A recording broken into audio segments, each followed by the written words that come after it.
Well, joining me now is Fred Fleitz, AFPI, Center for American Security Vice Chairman. Fred, great to see you. We've got to start with Bucha here.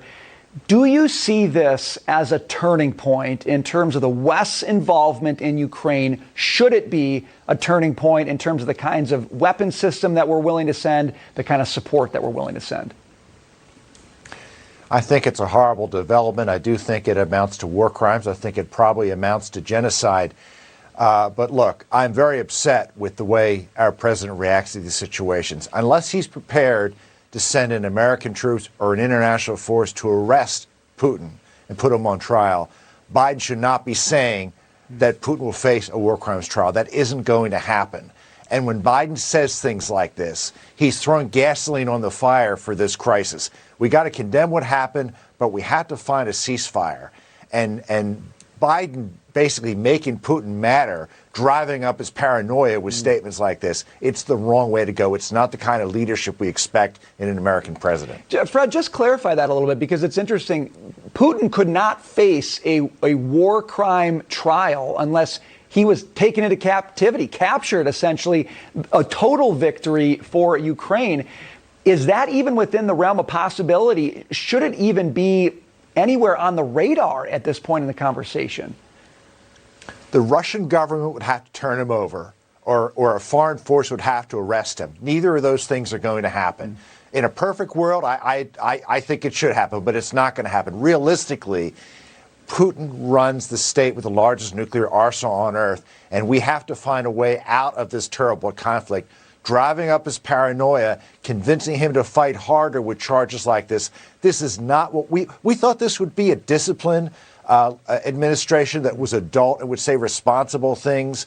Every day we hear something irresponsible from Joe Biden that makes the situation worse. This is just the latest example. Fred, I want you to listen to Secretary Blinken, what he had to say on Russia's performance in Ukraine today. Listen to this. If you step back and look at this, this has already been a dramatic strategic setback for Russia, and I would say a strategic defeat.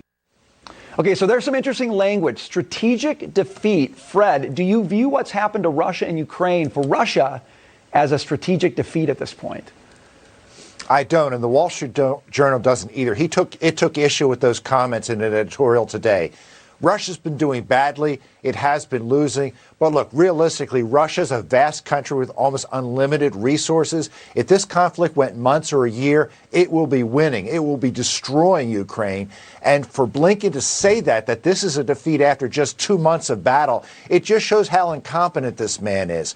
We need to find a way to stop the fighting and to have some lasting solution. Again, this is a comment that's just totally out of line. So this is interesting. John Kirby was saying, and Jennifer relates this, a true victory for Ukraine would include taking back Luhansk, Donetsk, Crimea, all those regions that Russia had been occupying. Fred, that sounds to me like a very extreme situation relative to where things sat when this war started. Again, do you see that anywhere in the realm of possibility that Ukraine actually takes back those territories?